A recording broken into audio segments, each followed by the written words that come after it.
இந்த வேளையிலும் நாம் ஒரு ஜெப குறிப்புக்காக முக்கியமாக ஜெபிக்க போகிறோம். கடந்த ஜூன் மாதம் கடைசி வாரத்தில் சில ஸ்லைட்ஸ் நம்ம பார்க்கலாம். நான் பேசும் பொழுதே அந்த ஸ்லைட்ஸ் போடப்படும், நீங்கள் அதை பாருங்கள். ஜூன் மாதம் கடைசி வாரத்தில், அதாவது கடைசி ஞாயிற்றுக்கிழமை ஜூன் 29ஆம் தேதி அன்று நமக்கு சென்னையில் ஒரு ஊர்வலம் நடந்தது. எத்தனை பேருக்கு தெரியும் அந்த ஊர்வலம் பற்றி? 1-2 கைகள் பார்க்க முடியுது. அது Chennai pride walk, Chennai pride walk அப்படின்னு சொல்லிட்டு அந்த ஊர்வலம் வந்து நடைபெற்றது. நம்ம ஸ்லைட்ஸ் பார்க்கலாம். அதில் பார்த்தோம் அப்படின்னா அந்த ஊர்வலம் வந்து நடைபெற்றது வந்து யார் அந்த ஊர்வலத்தை பங்கு பெற்றார்கள் அப்படின்னா LGBTQ அப்படின்னு கேள்விப்பட்டிருப்பீங்க. லெஸ்பியன், கே, அப்புறம் பைசெக்ஷுவல், டிரான்ஸ்ஜெண்டர், அந்த இதை சேர்ந்தவங்க வந்து என்ன பண்ணாங்க, வானவில் அப்படின்ற தலைப்பில், இதுக்கான தலைப்பு அவங்களுக்குன்னு ஒரு கொடி இருக்குது, அவங்களுக்குன்னு ஒரு ஃப்ளாக் இருக்குது, அது வந்து வானவில் அப்படின்னு சொல்கிறாங்க. அந்த அமைப்பு பேர் வந்து வானவில். இதில் நிறைய வந்து அமைப்புகள் சேர்ந்து என்ன பண்ணியிருக்காங்க, இவங்களுக்கான உரிமைகளுக்காக. இது வேற எங்கேயும் நடக்கலை, இது நம்ம சென்னையில் நடந்திருக்கு. கடைசி, அதாவது ஜூன் கடைசி வாரம். ஒவ்வொரு வருஷமும் இது என்ன சொல்கிறாங்க அப்படின்னா, கடந்த ஒரு 10 வருடங்களாகவே இப்படிப்பட்ட கூட்டங்கள் வந்து நடந்து கொண்டிருக்கு சென்னையில் அப்படின்றாங்க. இது வந்து ஒவ்வொரு வருடமும் ஜூன் மாதத்தில் கடைசி ஞாயிற்றுக்கிழமை இது நடைபெறுமா. இது கடந்த ஜூன் 29ஆம் தேதி நடந்திருக்கு. இதில் பார்த்தீங்க அப்படின்னா ஒரு 100 கணக்கில் தான் வந்து என்ன பண்ணிட்டு இருந்தாங்க, கலந்து கொண்டிருந்தாங்க.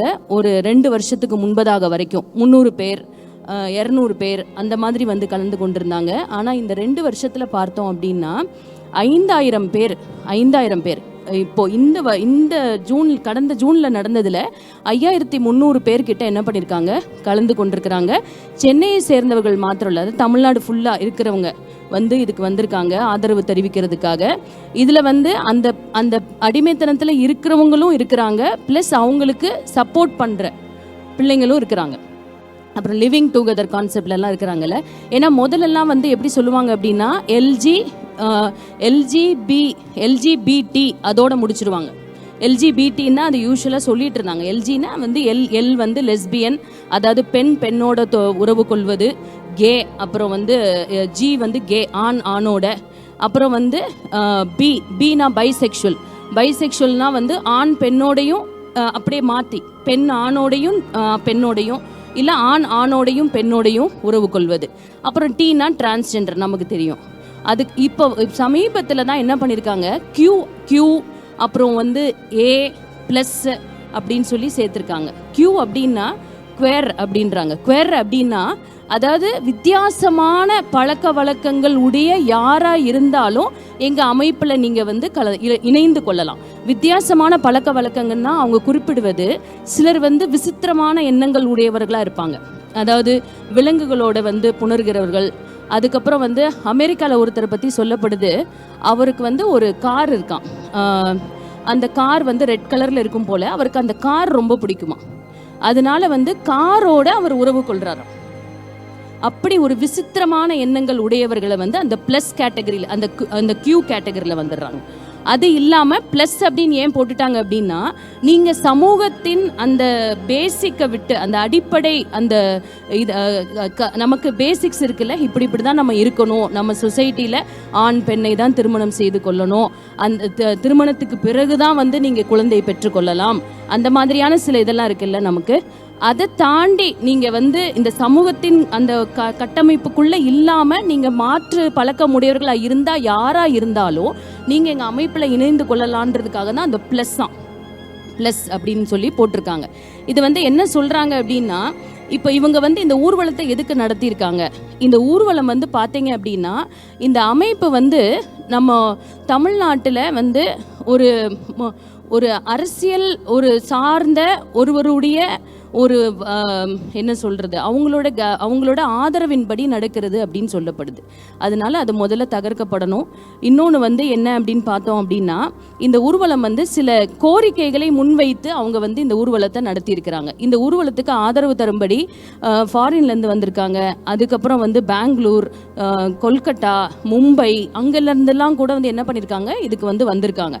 இது வந்து அதாவது என்ன கோரிக்கைகள் சொல்கிறாங்கன்னா, எங்களுக்குன்னு வந்து உரிமைகள் வேண்டும், எங்களுக்கு வந்து அரசாங்கம் இதை அங்கீகரிக்கணும் அப்படின்னு சொல்கிறாங்க. அதுக்கப்புறம் பாடத்திட்டங்களில் எங்களை குறித்து, அதாவது இப்படிப்பட்ட ரிலேஷன்ஷிப் தப்பில்லை அப்படின்னு வந்து பாடத்திட்டங்களில் இதை பாடங்களாக நீங்கள் கொண்டு வரணும். அப்படி சில கோரிக்கைகள், அதாவது ஒரு 9 கோரிக்கைகள் முன் வைத்திருக்கிறாங்களாம். இதில் சில முக்கியமானது தான் நான் இப்போ உங்களுக்கு சொன்னது. இந்த மாதிரி வந்து சொல்கிறாங்க. அதே மாதிரி அந்த ஊர்வலத்தில் இருக்கிற சிலர்கிட்ட பேட்டி எடுக்கும் பொழுது அந்த பிள்ளைங்க சொல்கிற காரியம் வந்து, அதாவது ஒரு பொண்ணு சொல்கிறா, நான் வந்து ஒரு 4 வருஷமாக இன்னொரு பொண்ணோட நான் வந்து இப்போ அதாவது லிவிங் டுகெதரில் இருந்தேன், நான் அந்த பொண்ணோட பழக்கத்தில் இருந்தேன். எல்லாம் பார்த்தீங்கன்னா படிக்கிற பிள்ளைங்க தான், எல்லாம் வந்து நம்ம பிள்ளைங்க, தமிழ்நாடு சேர்ந்த பிள்ளைங்க. உறவில் இருந்தேன். அது வந்து எனக்கு போர் அடிச்சிருச்சு. இப்போ வந்து இந்த பையனோட ரிலேஷன்ஷிப்பில் இருக்கேன். அந்த பையனும் விசித்திரமாக இருக்கிறான். அந்த பையன் சொல்கிறான், அந்த இன்டர்வியூ எடுக்கிறவரே கேட்குறாரு, நீங்கள் வந்து ஆணா பெண்ணா? அவன் வந்து அந்த மாதிரி இருக்கிறான். அவன் சொன்னான், நான் வந்து ஆண் தான், ஆனால் சில நாட்கள் முன்பு வரைக்கும் நான் இடுப்பு வரைக்கும் நான் முடி வளர்த்துருந்தேன். என்னை பார்க்குற எல்லாரும் இதே கேள்வி தான் கேட்குறாங்க, ஆனால் நான் ஆண் தான். நான் அந்த பொண்ணு சொல்கிறேன், இப்போ இவரோட தான் நான் இருக்கிறேன், இவரோட தான் நான் என்ன பண்ணுறேன், நாங்கள் 2 பேரும் சேர்ந்து தான் இருக்கிறோம். சரி, 2 பேரும் என்ன பண்ணிட்டு இருக்கீங்க? 2 பேரும் படிச்சுட்டு இருக்கிறோம், காலேஜில் படிச்சுட்டு இருக்கிறாங்க. ஆனால் வந்து இப்படிப்பட்ட ரிலேஷன்ஷிப்பில் இருக்கிறாங்க. சரி, உங்களுடைய முடிவு என்ன அப்படின்னா, பார்ப்போம், எங்களுக்கு செட் ஆகலைன்னா நாங்கள் வந்து என்ன பண்ணிடுவோம், பிரிஞ்சு போயிடுவோம். இப்படிப்பட்ட ஒரு அருவருப்பான காரியங்கள் நம்ம தமிழ்நாட்டில் சென்னையில் வந்து முக்கியமாக என்ன பண்ணிட்டு இருக்கு, அது வளர்ந்து கொண்டிருக்கு. 100 கணக்கில் இருந்ததை இப்போ 1000 கணக்கில் வளர்ந்து கொண்டிருக்கு. இது என்ன சொல்கிறாங்க அப்படின்னா, இந்த காரியங்கள் எல்லாமே வந்து நம்ம யூஎஸில் வந்து நம்ம கேள்விப்பட்டிருக்கோம். யூஎஸில் கலிஃபோர்னியாவில் தான் முக்கியமாக இது ரொம்பவும் என்ன பண்ணப்பட்டிருக்கு, அதிகமாக இருக்குது. ட்ரம்ப் வந்து வந்ததுக்கப்புறம் அவரோட அந்த தேர்தலுடைய அந்த வாக்குறுதியை பார்த்தீங்கன்னா, இதை நான் வந்து ஒழிப்பேன் அப்படின்றது தான். ஏன் அவர் சொன்னார்னா, அதாவது வந்து இது வந்து என்ன சொல்றாங்க, மனித உரிமை அமைப்புகள் என்ன சொல்றாங்க, இது ஒவ்வொரு மனிதனுடைய மனிதனை சார்ந்தது, அவங்களுடைய அந்த செல்ஃப் இதில் வந்து நம்ம வந்து தலையிடக்கூடாது, சுய விருப்பம் ஒன்று இருக்குல்ல, அது கரெக்டு தான், தலையிடக்கூடாது தான். ஆனால் அவங்க அதையும் தாண்டி அமெரிக்கா வந்து மோசமாக மாறுறதுக்கு காரணம் அவங்க சிலபஸ் இருக்குல்ல, அவங்க வந்து ஒரு பிரசிடென்ட்டுக்கு கீழே இருந்தாலும் அமெரிக்காவை பொறுத்த வரைக்கும் அந்தந்த மாகாணங்கள் இருக்குது பார்த்தீங்களா, கலிஃபோர்னியா, டெக்சஸ், நியூ ஜெர்சி, அந்த மாதிரிலாம் நம்ம கேள்விப்படுறோம். அந்தந்த மாகாணங்களுக்குன்னு தனி உரிமை இருக்குது. அந்தந்த மாகாணங்களுக்கு அவங்கவுங்க சட்டத்திட்டங்களை அமைத்து கொள்ளலாம். அதன் அடிப்படையில் இந்த கலிஃபோர்னியாவில் என்ன பண்ணிட்டாங்க அப்படின்னா, பாடத்திட்டங்கள் எல்லாம் இந்த இவங்களை ஆதரவு கொடுத்து இது தப்பில்லைன்ற மாதிரி பாடத்திட்டங்களில் வந்து கொண்டு வந்துட்டாங்க. எந்த பாடத்திட்டம் பார்த்தீங்கன்னா, சின்ன பிள்ளைங்கள்லேருந்து கேஜியில் இருந்து இப்படிப்பட்ட பாடத்திட்டங்கள் கலிஃபோர்னியாவில் இருக்குது. அது மாத்திரம் இல்லை, அவங்க என்ன பண்ணிட்டாங்க, அதாவது இப்படிப்பட்ட இந்த குரூப்பை சேர்ந்தவங்க இருக்காங்கல்ல, அவங்கள கூட்டிட்டு கெஸ்ட் ஸ்பீக்கர்ஸாக கூட்டிட்டு வந்து அவங்களுக்கு வந்து என்ன பண்ணுறது, அந்த பிள்ளைங்களுக்கு அதை பற்றி பேசுறது, அதை பற்றி சொல்கிறது. ப்ளஸ் வந்து அவங்களோட அப்ளிகேஷன் ஃபார்மில் வந்து ஜெண்டர்ன்ற ஒன்றே இருக்காது. என்ன சொல்கிறாங்க அப்படின்னா, எந்த பிள்ளைக்கும் நீங்கள் வந்து பர்த் சர்டிஃபிகேட்டில் ஜெண்டர் போடாதீங்க, ஆண் பெண் அப்படின்ற 2 ஜெண்டர் தான். அப்படி இல்லைன்னா நம்ம இப்போ வந்து டிரான்ஸ்ஜெண்டர் அதை ஆட் பண்ணியிருக்கோம். ஏன்னா அது நம்ம நிறைய நமக்கு சமூகத்தில் இருக்கிறாங்க. இந்த 3 காரியங்கள் இருக்குது, அங்கீகரிக்கப்பட்ட 3 காரியங்கள் இருக்குது. இதை தாண்டி நம்ம வந்து என்ன பண்ணுறதுல நமக்கு வேற கிடையாது. ஆனால் பார்த்தீங்க அப்படின்னா அவங்க என்ன சொல்கிறாங்க, இந்த காலம் நீங்கள் வேணாம், இதை எடுத்துட்டாங்க, ரிமூவ் பண்ணிவிட்டு என்ன சொல்கிறாங்கன்னா, ஒரு குழந்தை வளர்ந்து வரப்ப அந்த குழந்தை தீர்மானிக்கட்டும் தான் என்ன பாலினத்தை சேர்ந்தவங்க என்று. அந்த குழந்தை வந்து தான் ஆனா பிறந்த குழந்தையே கூட வளர்ந்து வர சூழ்நிலையில் அந்த குழந்தை தீர்மானிக்கட்டும் அப்படின்றாங்க. அப்படியாக அந்த கல்ச்சர் ரொம்ப சீரழிஞ்சு போய் என்ன ஒரு சூழ்நிலைக்கு மாறிடுச்சு அப்படின்னா, அவங்க வந்து அவங்களுடைய பாடத்திட்டங்களில் அந்த ஸ்லைடையும் நம்ம பார்க்கலாம். அவங்க வந்து நிறைய இந்த பிள்ளைங்கள்லாம் வந்து நம்ம பார்த்தோம் அப்படின்னா, அப்ராட்லாம் நிறைய ஸ்டோரி புக்ஸ் படிக்கிற பழக்கம் வழக்கம் இருக்கும். அதில் பார்த்தீங்க அப்படின்னா, அதாவது ஒரு 4 வயசு பிள்ளைக்கு என்ன மாதிரி ஸ்டோரி புக்ஸ் வந்து அங்கே இருக்குது அப்படின்னா, இது வந்து 10 வருஷத்துக்கு முன்னாடியிலேருந்து இருக்கான். டாங்கோ மேக்ஸ் 3 அந்த ஸ்லைட் நம்ம பார்க்கலாம். ஒரு பென்குவின் வந்து 2 பென்குவின் வந்து ஆண் பென்குவின் வந்து ஒரு குட்டி ஒரு குழந்தைய அடாப்ட் பண்ணி வளர்க்குற மாதிரி தான் ஸ்டோரி. அந்த பார்த்தீங்களா, அந்த ஸ்டோரி புக் அது டாங்கோ மேக்ஸ் 3 அப்படின்னு. இன்னொன்று ஒரு ஆனிம், அதாவது அந்த ஆனிமோட கிரியேட்டர் யார் அப்படின்னா டிஸ்னி. நமக்கு தெரியல, நிறைய பிள்ளைங்க வந்து அந்த சிண்ட்ரெல்லா அந்த மாதிரியானதில் நம்ம பிள்ளைங்கள்லாம் விரும்பி பார்ப்பாங்க. சின்ன குழந்தையா இருக்கும்போது நம்ம கூட பார்த்துருப்போம். அது ரொம்ப அட்ராக்டிவாக இருக்கும், நம்ம எல்லாருமே பார்ப்போம். டிஸ்னி என்ன பண்ணியிருக்கான், 10 வருஷத்துக்கு முன்னாடியிலிருந்து இந்த மாதிரி வந்து ஆனிம்லெல்லாம் வந்து எலியோ அப்படின்னு சொல்லிட்டு அந்த ஸ்லைடும் பார்க்கலாம் நம்ம. இதுவும் வந்து ஒரு புக்கு, இட்ஸ் பர்ஃபெக்ட்லி நார்மல் இருக்குல்ல, எப்படி அந்த பென்குயின் வந்து குட்டி பிள்ளைங்களுக்கு பாடத்திட்டத்தில் ஸ்டோரி புக்காக கொடுக்குறாங்களோ, இட்ஸ் பர்ஃபெக்ட்லி நார்மல்ன்றது டீனேஜர்ஸ்க்கு. இட்ஸ் பர்ஃபெக்ட்லி நார்மல் என்ன சொல்ல வராங்கன்னா, இந்த LGBTQ இஸ் பர்ஃபெக்ட்லி நார்மல், நீங்கள் எந்த தப்பும் பண்ணலை, உங்களுக்கு என்ன உணர்வு வருது அந்த உணர்வின் அடிப்படையில் தான் நீங்கள் அந்த பாலினத்தை சேர்ந்தவர் தான் அப்படின்னு இந்த புக்கில் இருக்குமா. அதை பற்றினான விஷயங்கள் இந்த புக்கு எவ்வளவோ மில்லியன்ஸ் வந்து அங்கே சேல் ஆயிருக்கு. எல்லா பிள்ளைங்கள் சின்ன வயது முதற்கொண்டு அந்த டீனேஜ் பருவத்துக்குள்ள தவறான காரியங்கள் அந்த பிள்ளைகளுக்கு திணிக்கப்பட்டு நிறைய பிள்ளைங்க தங்களுடைய பாலினத்தையே சர்ஜரி மூலமாக மாற்றிருக்கிறாங்க. ஆனால் அந்த மாற்றின குரூப்லாம் யாருன்னு பார்த்தீங்கன்னா ஜென் ஜி. நம்ம பார்த்தோம்னா ஜென் இசட் அப்படின்னு ஒரு இப்போ 1995 2010 பிறந்த பிள்ளைங்களை நம்ம ஜென் இசட் ஜென்ரேஷன் சொல்கிறோம். அந்த பிள்ளைங்கள்லாம் பாலினத்தையே மாற்றிருக்கிறாங்களாம். அப்படி மாற்றின பிள்ளைங்க ஒரு 5-6 வருடங்களுக்கு பிறகு தன்னுடைய பெரிய தவறு செய்துட்டோமேன்னு சொல்லி இப்போ ரியலைஸ் பண்ணி ஃபீல் பண்ணி நிறைய இன்டர்வியூஸ் கொடுத்துட்ருக்காங்களாம்.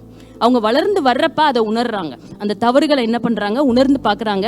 ஆனால் காலம் கடந்து உணர்ந்து பார்க்கறனால அவங்களால என்ன பண்ண முடியல, சரியான ஒரு நிலைக்கு அவங்களால திரும்ப வர முடியல. இது வந்து ஒரு காரியம். இன்னொன்று வந்து அந்த டிஸ்னியில் அந்த ஆனிம் பார்த்தீங்க அப்படின்னா எலியோன்னு சொல்லிட்டு இது பார்த்தீங்க அப்படின்னா மூவியாகவே வந்திருக்கான். இது நிறைய அதாவது லாஸ்ட் 10 இயர்ஸாகவே நம்ம பிள்ளைங்க இந்த டிஸ்னி கார்ட்டூன் பார்க்குறாங்கன்னு நம்ம ரொம்ப கேஷுவலாக இருந்துடக்கூடாது. டிஸ்னி வந்து ஒரு பாலிசி வச்சுருக்கானா. என்ன பாலிசினா, அதாவது அவன் என்ன ஆனிம் கிரியேட் பண்ணாலும் என்ன கார்ட்டூன் கிரியேட் பண்ணாலும் அதில் வந்து ஒரு லெஸ்பியன் கேரக்டர் கம்பல்சரி மஸ்ட்டு. அவனோட ஆனிம் எல்லாத்துலேயுமே லாஸ்ட் 10 இயர்ஸாக இது இருக்கான். எனக்கு இது ஃபஸ்ட் டைம் நான் கேள்விப்படுறேன், எனக்கு ரொம்ப ஷாக்கிங்காக இருந்தது. ஆனால் நம்ம பிள்ளைங்க கார்ட்டூன் தான் பார்க்குறாங்கன்னு இருந்துடக்கூடாது. ஏன்னா என்ன சொல்கிறாங்க அப்படின்னா, இப்போ நம்ம அமேசான் ப்ரைம் இருக்குல்ல, ப்ரைம் வீடியோஸ், அப்புறம் OTT பிளாட்ஃபார்ம்ஸ், நெட்ஃப்ளிக்ஸு, இது எல்லாத்துலேயுமே வந்து வர்ற அந்த வெப் சீரீஸ்லாம் நிறைய அடிக்ட் ஆகிருக்கிறாங்க. அதில் கண்டிப்பாக எல்லா வெப் சீரீஸ்லையும் அந்த அவங்க போடுற எல்லாத்துலேயுமே கண்டிப்பாக வந்து ஒரு கேரக்டர் வந்து மஸ்ட்டு, ஒரு கேரக்டர் அந்த மாதிரி லெஸ்பியனாவோ கேவாவோ இருக்கிற கேரக்டரை இன்க்ளூட் பண்ணி தான் வந்து அதை வந்து ப்ரொடியூஸே பண்ணுறாங்க அப்படின்றாங்க. ஸோ இது ஏன் இப்படி நடக்குது அப்படின்னா, இது வந்து என்ன சொல்கிறாங்கன்னா ஒரு குளோபல் அஜெண்டா. இது ரொம்ப சாதாரணமாக நினைக்கக்கூடாது. இது குளோபல் அஜெண்டா. இதோட வந்து மோட்டிவ் என்ன அப்படின்னா, அதாவது உலகளாவிய திட்டம், சாத்தானுடைய திட்டம். இது மறைமுகமாக நம்ம வந்து என்ன நினைக்கிறோம், இந்த போதை பழக்க வழக்கங்களுக்கு நம்ம ஜெபம் பண்ணி கொண்டிருக்கிறோம், பிள்ளைங்கள் அதுக்கு அடிமைத்தனப்பட்டிருக்கிறாங்கன்னு. மறைமுகமாக சாத்தான் வந்து இப்படிப்பட்ட இந்த காரியங்களை பிள்ளைகளுக்குள்ளாக திணித்து கொண்டிருக்கிறான். பிள்ளைகளுக்குள்ளாக திணித்து சின்ன வயது முதற்கொண்டே திணித்து தங்களுடைய பாலினத்தையே வந்து மாற்ற வைக்கிறது தான் அந்த குளோபல் அஜெண்டா. இதற்கு வந்து EU, அப்புறம் UN, European union, United nation அதெல்லாம் சொல்கிறோம்ல, அவங்க வந்து நிறைய ஃபண்ட்ஸ் வந்து என்ன பண்ணுவாங்க, ஏஷியன் கண்ட்ரீஸ்க்கு, ஆப்பிரிக்கன் கண்ட்ரீஸ்க்கெல்லாம் கொடுப்பாங்க. அதாவது ஆசியா மற்றும் ஆப்பிரிக்க நாடுகளுக்கெல்லாம் வந்து உதவி செய்கிறது தான் இந்த ஆர்கனைசேஷன்ஸோட வேலை. மற்றும் நிறைய NGOs இருக்கிறாங்க, நிறைய, அதாவது ஏழை நாடுகள் இல்லை வளர்ந்து வருகிற நாடுகளுக்கு உதவி பண்ணுகின்ற NGOs. அவங்க வந்து பார்த்தீங்க அப்படின்னா அவங்க என்ன சொல்கிறாங்களாம், உங்களுக்கு ஃபண்டு நாங்கள் கொடுக்கணும் அப்படின்னா நீங்கள் வந்து என்ன பண்ணணும்னா இவங்களை ஆதரிக்கணும். இந்த LGBTQ+ வந்து நீங்கள் என்ன பண்ணணும், உங்களோட திட்டங்கள் எல்லாவற்றிலையும் நீங்கள் இவங்களை இன்க்ளூட் பண்ணிக்கணும். இன்க்ளூசிவாக இருந்தால் மாத்திரம்தான் நாங்கள் ஃபண்டு கொடுப்போம். அப்போ இதுக்கு பின்பதாக ஒரு பெரிய நெட்வொர்க்காக என்ன பண்ணி கொண்டிருக்கிறாங்க, செயல்பட்டு கொண்டிருக்கிறாங்க. எதற்காக அப்படின்னா, இந்த பாலியல் ரீதியான அந்த ஈர்ப்பு, இந்த இச்சைகள்லாம் இருக்குல்ல, இதை தூண்டி விட்டுட்டோம்னா தேசத்தில் அந்த நிறைய ஒரு சீர்கேடு உண்டாகும். குடும்பம் என்ற அந்த கட்டமைப்பு என்ன பண்ணப்படும், குலைக்கப்படும். குடும்பம் என்ற கட்டமைப்பு குலைக்கப்பட்டுட்டா அதாவது பிள்ளைகள், வருங்கால சந்ததின்னு ஒன்னே இருக்காது. ஏன்னா இப்படிப்பட்ட இவங்க இருக்காங்க பார்த்தீங்களா, இந்த லிவிங் டுகெதர், இந்த மாதிரி இருக்கிறவங்களுக்கு குழந்தை பெற்றுக்கொள்ள வேண்டும் என்ற எண்ணமே அவங்களுக்கு கிடையாது. குழந்தை வேணாம், எங்களுக்கு எதுக்கு சந்ததி, நாங்கள் இருக்கிற வரைக்கும் என்ன பண்ணிட்டு போயிடுறோம், சந்தோஷமாக இருந்துட்டு போயிடுறோம்.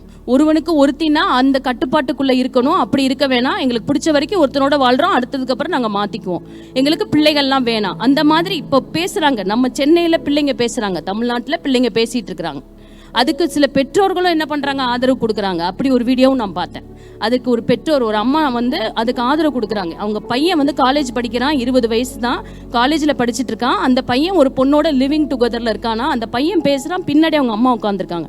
அந்த இன்டர்வியூ எடுக்கிறார், கேட்குறாரு உங்களுக்கு தெரியுமா? எனக்கு தெரியும், எனக்கு தெரிஞ்சுதான் எங்கள் பையன் அந்த பொண்ணோட வாழ்ந்துட்டு இருக்கான். என்ன பண்ணுறது, அந்த பொண்ணு என் பையனை விரும்பிருச்சு, இது வரைக்கும் அந்த பொண்ணை கல்யாணம் பண்ணி வச்சிருவீங்களா, அது எனக்கு தெரியாது அப்படின்றாங்க. அப்போ பேரண்ட்ஸும் என்ன பண்ணிட்டாங்க, இது வந்து சப்போர்ட் பண்ண ஆரம்பிச்சிட்டாங்க.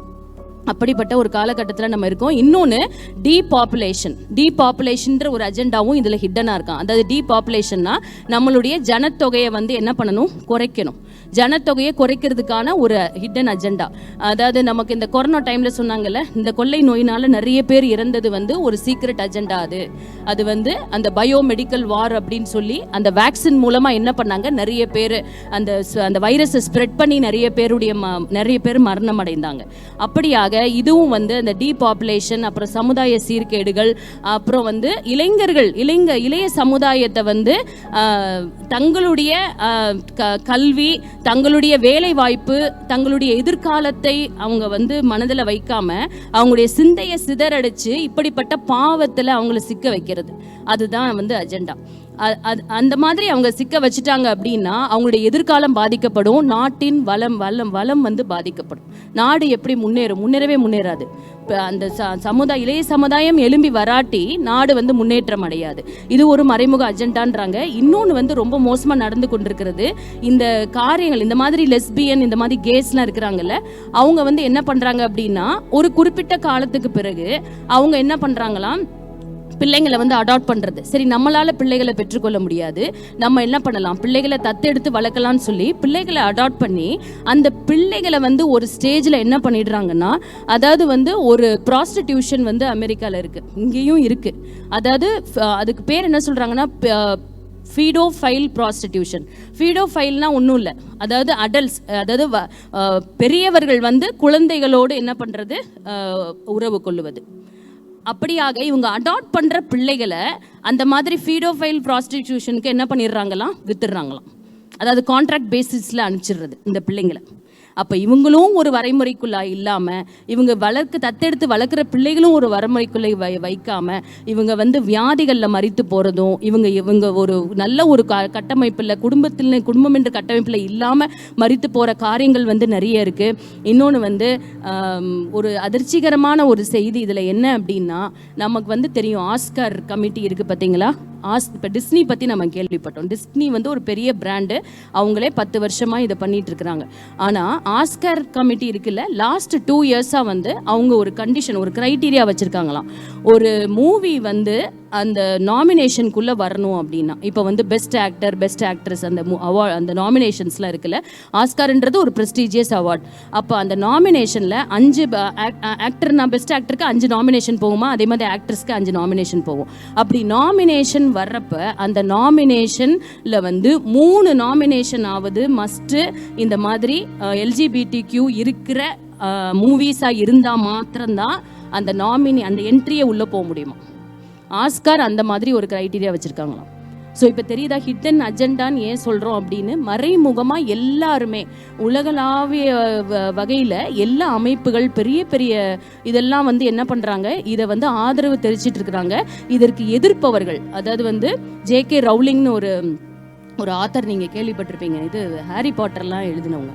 அவங்க வந்து பார்த்தீங்கன்னா இதை அப்போஸ் பண்ணப்ப அவங்களுக்கு கொலை மிரட்டலே வந்திருக்கு. அவ்வளோ பெரிய ஒரு ஆத்தருக்கே இதை வந்து இது சரியில்லை, இது தவறான ஒரு இதில் நம்ம போயிட்டுருக்குறோம், இது சந்ததியை பாதிக்குது, இளைய சமுதாயம், நம்ம நாட்டின் எதிர்காலத்தை பாதிக்குதுன்னு சொல்லப்ப அவங்க என்ன பண்ணியிருக்காங்க, இதை வந்து அவங்களுக்கு கொலை மிரட்டல் விடுத்திருக்கிறாங்க. இப்படியாக மறைமுகமாக இந்த போதை மாத்திரம் இல்லை, இது மறைமுகமாக இன்னொரு ஒரு ஆபத்தும் நம்மளை நெருங்கி வந்து கொண்டிருக்கு. இதை வந்து இந்த வானவெளின்றதை நம்ம கவர்மெண்ட் முதல்ல என்ன பண்ணக்கூடாது, ஆதரிக்கக்கூடாது. ஏன்னா ஒரு 2 வருஷத்துக்கு முன்னாடி என்ன பண்ணியிருக்காங்க அப்படின்னா, ஒரு 10 வருஷத்துக்கு முன்னாடி ஜோ பைடன் மற்றும் பாரக் ஒபாமா வந்து ஆட்சியில் இருக்கிறப்ப யூஎஸ்ல ஒயிட் ஹவுஸ்ல இந்த வானவில், இந்த ரெயின்போன்ற இந்த ஃபிளாக் என்ன பண்ணாங்களாம், அங்கே ஹாய்ஸ்ட் பண்ணாங்களாம் ஒயிட் ஹவுஸ்ல. அதே மாதிரி நம்மளோட தமிழ்நாடு கவர்மெண்ட் அசம்பிளியில் ஒரு 2 வருஷத்துக்கு முன்னாடி இந்த ஃபிளாகை ஹாய்ஸ்ட் பண்ணியிருக்காங்க. இந்த ஃபிளாகை வந்து பறக்க விட்டுருக்குறாங்க. இதை இன்னமும் கவர்மெண்ட்டுடைய ஒரு ஆதரவு இல்லாமல் என்ன பண்ணலை, இந்த ஊர்வலம்லாம் நடைபெறலை. இது முற்றிலுமாக நம்ம சமூகத்தை விட்டு போகணும்னு சொல்லி இந்த வேளையில் நம்ம ஜெபிக்கலாம். அப்பா அம்மை சோத்தரிக்கிறோம், கண்களை மூடி நாம் பாரப்பட்டு ஜெபிப்போம். அப்பா அம்மை துதிக்கிறோம் துதிக்கிறோம் மகிமைப்படுத்துகிறோம். ஆவியானவரே உடைய கரங்கள் இந்த காரியங்கள் எல்லாம் ஒப்பு கொடுக்கிறோம். தேசம் சீர்கெட்டு அப்பா தகப்பனே பாவத்திலே விழுந்து போய் கிடக்கிறதப்பா, இந்த இருள் இயேசுவின் நாமத்தினாலே விலகி போகும்படியாய் நாங்கள் ஜெபிக்கிறோம். அப்பா அப்பா சோத்திரம் சோத்திரம் சோத்திரம் அப்பா அம்மை சோத்தரிக்கிறோம். அப்பா தேவ சாயலினால் உண்டாக்கப்பட்ட மனிதன் அப்பா, அந்த தேவ சாயலினால் உண்டாக்கப்பட்ட மனிதன் தன்னுடைய தகப்பனை சாயலை இழந்து அப்பா சாத்தானின் பிடியில இருக்கிறான் அப்பா. விசேஷமாய் பிள்ளைகள் அப்பா, சிறு பிள்ளைகள் முதற்கொண்டு வாலிப பிள்ளைகள் வரை தவறான பழக்க வழக்கங்கள், உறவு முறைகள், பெற்றோருடைய ஆதரவோடு இப்படிப்பட்ட காரியங்கள் சமூகத்தில் நடைபெறுவதை பார்க்கிறோமே. எங்கள் தமிழ்நாட்டில் சென்னையில் இப்படிப்பட்ட காரியங்கள் 5000த்திற்கு அப்பா தகப்பனே அப்பா மேற்பட்டவர்கள் அப்பா இந்த ஊர்வலத்தில் கலந்து கொண்டிருக்கிறாங்க. அது பிரைட் வாக் என்று சொல்லி பெருமிதத்தோடு தங்களுக்கான உரிமை என்று சொல்லி அதை முன்வைக்கிறாங்கப்பா. இப்படிப்பட்ட சீர்கேடுகள் எங்கள் சமூகத்தில் இனி இல்லாதபடிக்கு நீங்க அழித்து போடுங்க அப்பா. சோத்திரமாப்பா அப்பா, இந்த கூக்குரல் உம்முடைய சமூகத்தை வந்து எட்டும் பொழுது அது உமது கோபாக்கினைக்கு அப்பா நாங்கள் ஆளாவோமே. நாங்கள் உம்முடைய பிள்ளைகளாய் ஆபிரகாம் அப்பா கர்த்தருக்கு முன்பாக நின்றது போல நாங்கள் உமக்கு முன்பதாக நிற்கிறோம் அப்பா. ஆமாண்டவரே, எங்கள் தேசத்திற்கு நீங்க மனம் இறங்குங்க. எங்கள் தேசத்தின் பாவங்களை மன்னிங்கப்பா, அக்கிரமங்களை மன்னிங்க, தவறான உறவு முறைவுகளை அப்பா உறவு முறைகளை மன்னிங்கப்பா.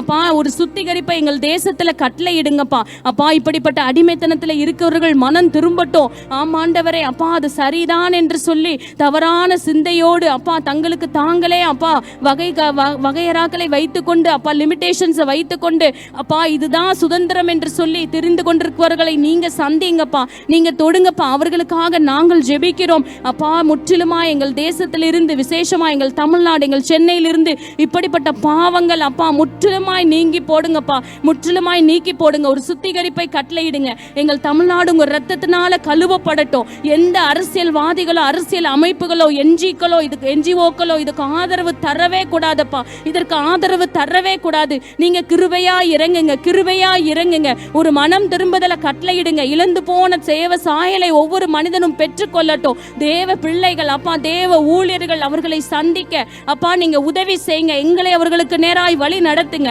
அப்பா. அவர்களிடத்தில் உம்முடைய வார்த்தை அறிவிக்கப்பட வேண்டும். அந்த நற்செய்தியானது அவர்களுக்குள்ளாக ஒரு வெளிச்சத்தை கொண்டு வரும். அந்த சுவிசேஷம் அவர்களுடைய இருதயத்தை மாற்றும். அவர்களுக்குள்ளாக ஒரு மனம் திரும்புதலை கொண்டு வரும். ஆமாண்டவரே, அப்படிப்பட்ட ஒரு நல்ல சமுதாயத்தை நாங்கள் எதிர்பார்க்கிறோம். எந்த சூழ்நிலையிலும் பாடத்திட்டங்களிலே ஆமாண்டவரே அப்பா அமெரிக்க தேசத்திலே வந்தது போல அப்பா எந்த சூழ்நிலையும் இந்திய தேசத்துக்குள்ளாக பாடத்திட்டங்களிலே இதற்கு ஆதரவாக எந்த ஒரு பாடங்களும் வந்து விடாதபடி காத்துக்கொள்ளுங்க. பிள்ளைகளை சரியாய் பெற்றோர்கள் அப்பா அப்பா எப்படி ஆபிரகாம் தன் பிள்ளைகளை கர்த்தருக்குள் வளர்த்தானோ, ஆமாண்டவரை தேவனுடைய வழியிலே நடவுங்கள் என்று கற்றுக் கொடுத்து வளர்த்தானோ, அதே போல தேவனுடைய வழி இன்னதென்று கற்றுக் கொடுத்து வளர்க்க நீங்க உதவி செய்யுங்கப்பா. சர்வ ஜாக்கிரதையாய் அப்பா தகப்பனை நாங்கள் கண்காணித்து வளர்க்க கிருபை தாங்க. தேவ பிள்ளைகளையும் அப்பா எங்கள் தேசத்தில் உள்ள பிள்ளைகளையும் உங்க கரம் மூடி பாதுகாக்கட்டும். அதற்காக நன்றி நன்றி நன்றி அப்பா, உம்மை ஸ்தோத்திரிக்கிறோம்.